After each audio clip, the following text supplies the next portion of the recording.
சரி. இன்னைக்கு தீத்து எழுதின அந்த நிருபத்தினுடைய முகவரைய பார்க்கலாம். ஸோ அந்த தீத்து யார் அப்படின்னா பார்த்தீங்கன்னா, இவர் ஒரு புறஜாதி. சரிங்களா? அந்த தீத்து வந்து ஒரு புறஜாதி. புறஜாதியிலேருந்து ரட்சிக்கப்பட்டவர். பார்த்தீங்கன்னா, இவரு பவுல் மூலமா ரட்சிக்கப்பட்டாரா? இல்லை வேறு யார் மூலமா ரட்சிக்கப்பட்டா? அது நமக்கு தெரியல. ஆனால் வந்து ஒரு புறஜாதி. சரிங்களா? இப்போ கலாத்தியர் 2ஆம் அதிகாரத்தில் கலாத்தியர் 2ஆம் அதிகாரத்தில் பார்க்கும்போது, பவுல் வந்து சொல்லும்போது சொல்கிறாரு, தீத்து வந்து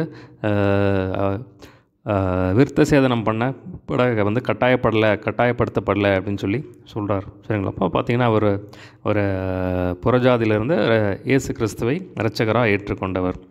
அது மாதிரி பார்த்தீங்கன்னா சொல்லும்போது சொல்கிறார், இந்த இடத்துல எழுதுகிறாரு, ஏற்கனவே நான் சொன்னது மாதிரி பார்த்தீங்கன்னா இந்த 1 தீமோத்தேயு 2 தீமோத்தேயு தீத்து குறிப்பாக வந்து இது வந்து ஊழியக்காரர்களுக்குன்னு எழுதப்பட்ட, சரிங்களா, விசேஷமாக பாஸ்டர்ஸ்களுக்கு குறிப்பாக ஊழியக்காரர்களுக்குன்னு எழுதப்பட்ட புஸ்தகம். சரிங்களா? அதே மாதிரி ஒரு சின்ன ஏஜ் தான், சின்ன வயசு தான். அப்போ தீமோத்தேயு பார்த்தீங்கன்னா சின்ன வயசு தான். அதே மாதிரி பார்த்தீங்கன்னா தீத்துவும் சின்ன வயசு தான். அதனால தான் தீமோத்தேயுக்கு எழுதும்போது என் குமாரனாகிய தீமோத்தேயுவே, உத்தம குமாரனாகிய தீமோத்தேயுவேன்னு எழுதுறாரு.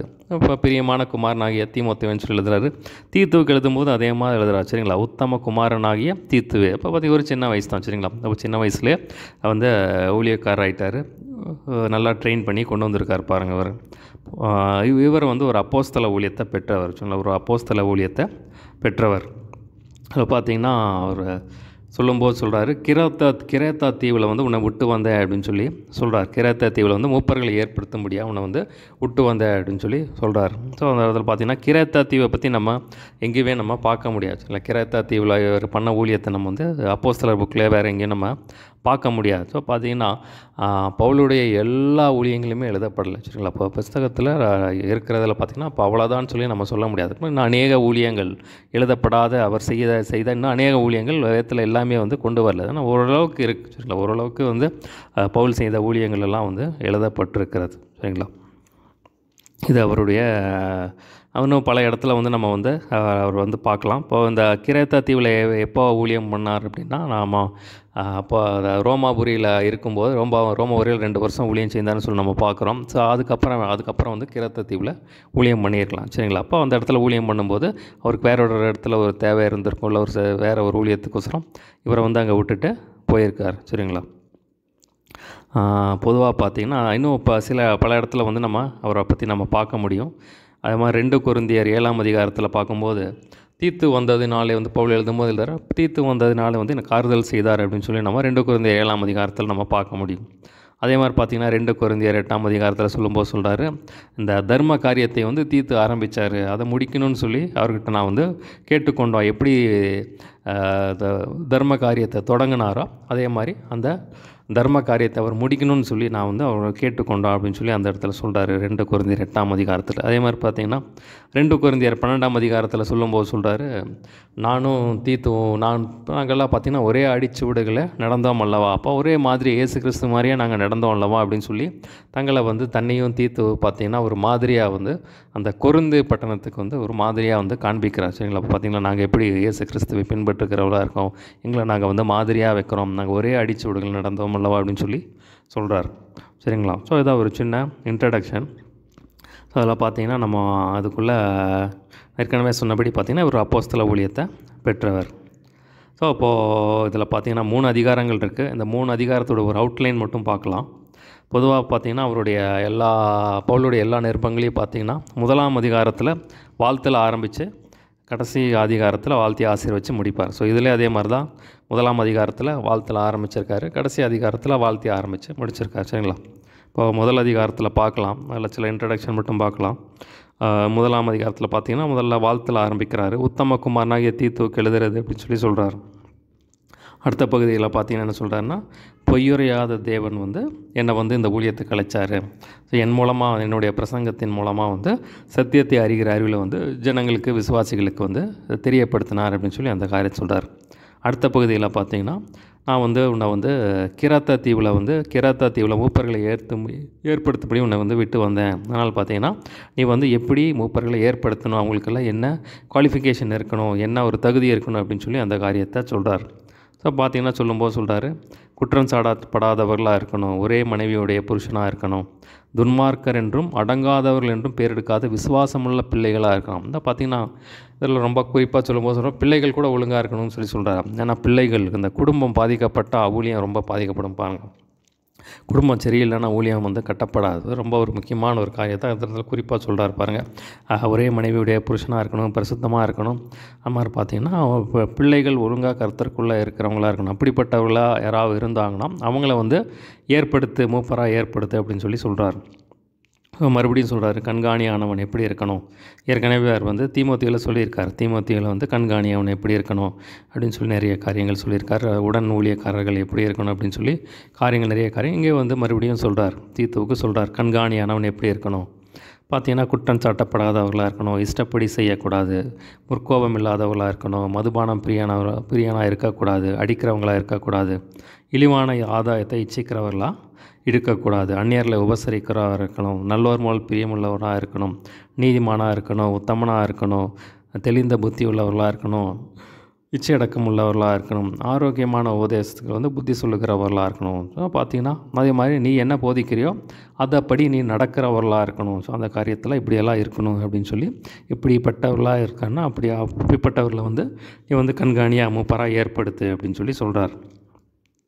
அடுத்த பகுதியில் என்ன சொல்கிறார் அப்படின்னா, சில விருத்த சேதனம் உள்ளவர்கள், அதாவது இஸ்ரவேல் ஜனங்கள், அதாவது யூதர்கள் பார்த்திங்கன்னா அவங்க வந்து எழும்பி என்ன பண்ணுறாங்க, சில இழிவான ஆதாயத்துக்காக, பொருள் சகாயத்திற்காக ஏதாவது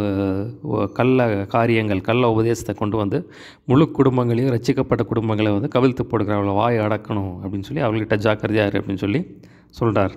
ஸோ அடுத்த பகுதியில் சொல்லும்போது சொல்கிறார், இந்த கிராத்தா தீவார் பற்றி சொல்லியிருக்காரு. இந்த கிராத்தா தீவார் பார்த்திங்கன்னா ஏற்கனவே ஏசாயா புக்கில் நம்ம பார்க்குறோம். அவங்க வந்து ஓயா பொய்யார், துஷ்ட மிருகங்கள், பெருவயிற்று சோம்பேறிகள் என்று இந்த ஏசாயா புக்கில் ஏற்கனவே பற்றி இருக்குது. ஆனால் அப்படிப்பட்ட ஜனங்கள் மத்தியில் போய் இப்போது பார்த்திங்கன்னா அவளை வந்து ஊழியம் செய்யணும். அந்த இடத்துல மூப்பரை ஏற்படுத்தி ஜனங்களை ரட்சிப்புக்குள்ளே கொண்டு வந்து அவளுக்கு வந்து உபதேசம் பண்ணி அவளுக்கு கொண்டு வர பயங்கர ஒரு சேலஞ்சிங்கான ஜாப். அதனால் வந்து ரொம்ப கேர்ஃபுல்லாக எச்சரிக்கையாரு. அதனால் பார்த்திங்கன்னா ஜாக்கிரதையார் அப்படின்னு சொல்கிறார். அதனால் பார்த்திங்கன்னா சொல்கிறாரு, விசுவாசத்தில் ஆரோக்கியம் உள்ளவர்களாக இருக்கும்படி நீ அவர்களை கண்டிப்பாய் கடிந்து கொள் அப்படின்னு சொல்கிறார். ஸோ கடிந்து கொண்டு உபதேசம் பண்ணு. ஏன்னா ரொம்ப வந்து முரட்டாட்டம் உள்ள ஜனங்கள், துஷ்ட மிருகங்கள், ஓயா பொய்யர்னு சொல்கிறார். பார்த்தா அவங்களோட கேரக்டர் ரொம்ப மோசமாக இருக்குது. அப்போ பார்த்திங்கன்னா நீ விசுவாசம் தான், அவன் விசுவாசத்துக்குள்ளே அவனை நடத்தணும். நல்லா கண்டனம் பண்ணி கடிந்து கொண்டு அவனுக்கு புத்தி சொல்லும், வார்த்தையை சொல்லு அப்படின்னு சொல்கிறார். இதான் வந்து 1ஆம் அதிகாரத்தில் இருக்குது. 2ஆம் அதிகாரத்தில் பார்த்திங்கன்னா என்ன சொல்கிறார் அப்படின்னா, ஆரோக்கியமான உபதேசத்துக்கு ஏற்றவர்களை பேசு அப்படின்னு சொல்கிறார். ஸோ அது ரொம்ப முக்கியமான ஒரு காரியம் பாருங்கள். அது வரும்போது நம்ம பார்க்கலாம். ஆரோக்கியமான உபதேசத்துக்கு ஏற்றவர்களை பேசு அப்படின்னு சொல்கிறாரு. அப்புறம் பார்த்திங்கன்னா முதிர் வயதுள்ள புருஷர்கள் எப்படி இருக்கணும், முதிர் வயதுள்ள ஸ்திரீகள் எப்படி இருக்கணும், பாலிய ஸ்திரீகள் எப்படி இருக்கணும், பாலிய புருஷர்கள் எப்படி இருக்கணும் வந்து அந்த காரியத்தை சொல்கிறார்.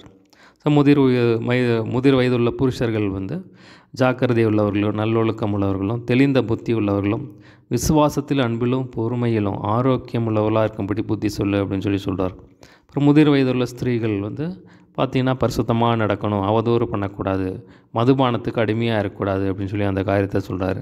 அதே மாதிரி பார்த்திங்கன்னா பாலிய ஸ்திரீகள் எப்படி இருக்கணும் அப்படின்னு சொல்கிறார். பாலிய ஸ்திரீகள் தங்கள் புருஷரிடத்திலும் பிள்ளைகளிடத்திலும் அன்புள்ளவர்களாக இருக்கணும், தெளிந்த புத்தி உள்ளவர்களாக இருக்கணும், கற்புள்ளவர்களாக இருக்கணும், வீட்டில் தரித்திரவர்களாக இருக்கணும், நல்லவர்களாக இருக்கணும், புருஷருக்கு கீழ்ப்படிந்தவர்களாக இருக்கணும்.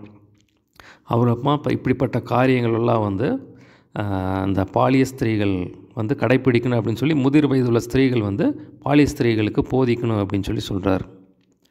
அடுத்த பார்த்திங்கன்னா பாலிய புருஷர்கள் எப்படி இருக்கணும், தெளிந்த புத்தி உள்ளவர்களாக இருக்கணும் அப்படின்னு சொல்கிறார்.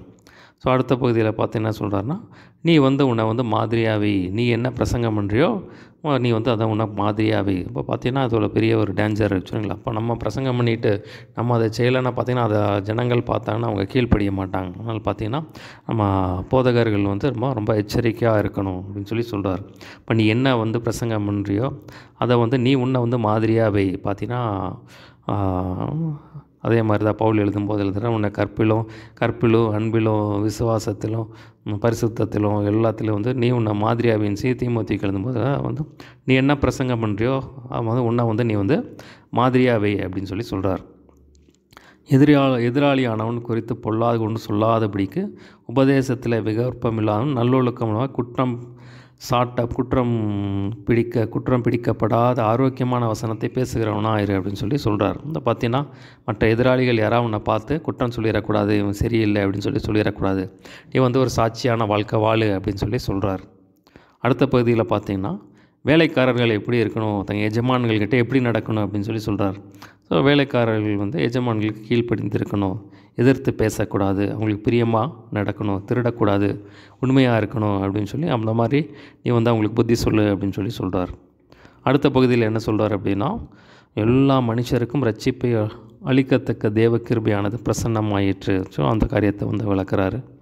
அடுத்த அப்படியே கண்டினியூஷனாக சொல்கிறாரு, அவர் இயேசு கிறிஸ்து நம்ம எல்லா அக்கிரமங்களின்று மீட்டு கொண்டு தமக்குரிய சொந்த ஜனங்களாகவும் நற்கிரியைகளை செய்ய பக்தி வைராக்கியமுள்ளவர்களாகும்படி நம்மை சுத்திகரிக்கும்படி நமக்காக தம்மை தாமே ஒப்பு கொடுத்தான்னு சொல்லி அந்த காரியத்தை விளக்குறார். இந்த 2ஆம் அதிகாரத்தில் இருக்கும்.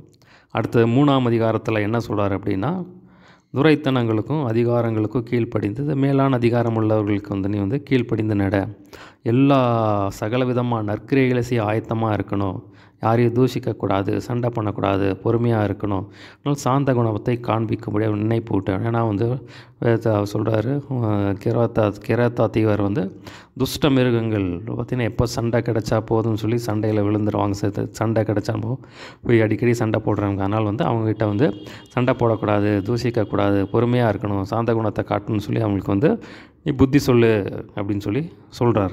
ஸோ பார்த்திங்கன்னா அவர் அடுத்த பகுதியில் அவருடைய வாழ்க்கையை பற்றி சொல்கிறார். நாம் எல்லாருமே பார்த்திங்கன்னா முன்னாடி இப்படி தான் கீழ்ப்படியாதவர் தான் இருந்தோம், வழி தப்பி நடந்தோம், பல இச்சைகளில் இன்பங்களில் அடிமைப்பட்டிருந்தோம், பொறாமையில் இருந்தோம், துர்குணத்தில் இருந்தோம் சொல்கிறார். பார்த்திங்கன்னா இயேசு கிறிஸ்துவோட ரட்சிப்பை நம்ம பெற்றுக்கொள்ளும்போது அவருடைய அன்பு தயவு வந்தோன்னா அவர் என்ன பண்ணுறாரு, நம்ம ரட்சித்து கிருபையினால் நம்மளை ரட்சித்து மறுஜென்ம முழுக்கினாலும் பரிசுத்தாவினிட புதிதாக்கினாலும் நம்மை ரட்சித்தார்னு சொல்லி சொல்கிறார். அவருடைய கிருபையினால் தான் நம்ம நீதிமான்களாக்கப்பட்டிருக்கோம். இப்போ இயேசு கிறிஸ்துவின் மூலமாக நமக்கு பரிசுத்தாவியானவர் தேவன் நம்ம மேல் சம்பூர்ணமாக பொழிந்திருக்கிறார்னு சொல்லி அந்த காரியத்தை சொல்கிறார். அடுத்த பகுதியில் என்ன சொல்கிறாருன்னா, புத்தியீனமான தர்க்கங்கள் வேண்டாம், வம்ச வரலாறுகள், சண்டைகள், இந்த மாதிரி பார்த்திங்கன்னா நியாயப்பிரமாணத்தை உண்டாக்கும் வாக்குவாதங்கள், இப்படிப்பட்ட இதெல்லாம் விட்டு விலகு, இதெல்லாம் செய்யாத அப்படின்னு சொல்லி சொல்கிறார். வேத புரட்டனாக இருக்கிறவனுக்கு ஒரு வாட்டி 2 வாட்டி புத்தி சொன்ன பண்ணும்போது அவனை விட்டு விட, கேட்டால் கேட்கட்டும், அப்படி கேட்காம போட்டான்னா அவனை விட்டுடு, அவன் இஷ்டத்துக்கு விட்டுடு அப்படின்னு சொல்லி சொல்கிறார். நீ போய் அவனை போய் ரொம்ப போராடிட்டு இருக்காது அப்படின்னு சொல்லி அந்த காரியத்தை சொல்கிறார். அடுத்த பகுதியில் என்ன சொல்கிறார் அப்படின்னா, நான் அர்த்தமாயாவது தீதிக்காவது உன் இடத்துல அனுப்பும்போது நீ நிக்கப்போலிக்கு என் இடத்துல வர ஜாக்கிரதைப்படு. ஸோ என்ன சொல்கிறாருன்னா, நான் இந்த 2 பேரில் யாராவது ஒருத்தரை அனுப்பலான்ட்டு இருக்கேன், அவங்க யாராவது நான் உனக்கு பதிலாக அவங்க அனுப்பும்போது நீ அவங்கள அங்கே அப்பாயிண்ட் பண்ணிவிட்டு நீ என்ன பண்ணிடு, நீ நிக்கப்போலிக்கு என் இடத்துல வந்துரு அப்படின்னு சொல்லி சொல்கிறாரு. அது மாதிரி பார்த்திங்கன்னா அவங்ககிட்ட வர்றவங்கள ஜாக்கிரதையாக நீ விசாரித்து அனுப்பு அப்படின்னு சொல்லி அவங்களுக்கு செய்ய வேண்டிய கடமையெல்லாம் நீ செஞ்சு அவன் நல்லா கனப்படுத்தி நல்லா விசாரித்து அனுப்பு அப்படின்னு சொல்லி சொல்கிறாரு. பார்த்திங்கன்னா நம்முடையவர்கள் குறைவுகளை நிறைவாக கனியற்ற நற்கிரியைகளை செய்ய பழகட்டும் அப்படின்னு சொல்லி சொல்கிறார். நல்ல நற்கிரியைகள் செய்ய அவங்களுக்கு பழக்குவி அப்படின்னு சொல்லி சொல்கிறாரு. கடைசியாக பார்த்திங்கன்னா வாழ்த்தி எல்லோரும் பார்த்திங்கன்னா என் கூட இருக்கிறவங்களாம் வாழ்த்துதல் சொல்கிறாங்கன்னு சொல்லி வாழ்த்துறாரு. அப்புறம் கடைசியாக கிருபையானது உங்கள் அனைவரோடும் கூட இருப்பதாக அப்படின்னு சொல்லி கிருபை வாழ்த்தி ஆசீர்வச்சு முடிக்கிறார். சரிங்களா, இதுதான் அந்த இதோடைய சின்ன இன்ட்ரடக்ஷன். அதில் நம்ம ஒவ்வொரு அதிகாரமாக பார்க்கும்போது அதை டீட்டெயில்டாக பார்க்கலாம். சரிங்களா, ஒரு சின்ன ஜெபம் பண்ணி முடிச்சிடலாம். ஏசப்பா, நீர் எங்களோடு பேசின வார்த்தைக்காய் நன்றி, நீர் கற்றுக் கொடுத்த அந்த முகவரைக்காய் நன்றி ஆண்டவரே. இதனுடைய சத்தியங்களை நாங்கள் கற்றுக்கொண்டு ஏசப்பா அதன்படி நடக்க எங்களுக்கு அனுகிரகம் பாராட்டிங்க. ஒரு விஷயங்கள் குற்றம் குறைகளை மன்னிங்க, அவள் பிரியமாக நடக்க கர்த்தர் கிருபை செய்வீராப்பா. அந்த நாம் மாத்திரம் மையப்பட்டு எங்களுக்கு கொடுக்கப்பட்ட தாளந்துகளை கிருபைகளையும் நாம மகிமைக்காகவும் ராஜ்யத்துக்காக பயன்படுத்த கர்த்தர் அனுகிரகம் பாராட்ட வேண்டும் முடியாது ஜெபிக்கிறேன். என்னென்ன தடைகள் இருக்கோ விலகட்டும் இயேசுவின் நாமம். அந்த நாம் மாத்திரம் மையப்பட்டோம். சொல்லப்பட்ட வசனங்கள் 100 பழுகி பெருகி பலன் கொடுக்கணும். அந்த நாம் மாத்திரம் மையப்பட்டும் இயேசுவின் நாமத்தில் எல்லாவற்றும் கேட்குறோம் ஜீவன் நல்ல பிதாவே, ஆமேன்.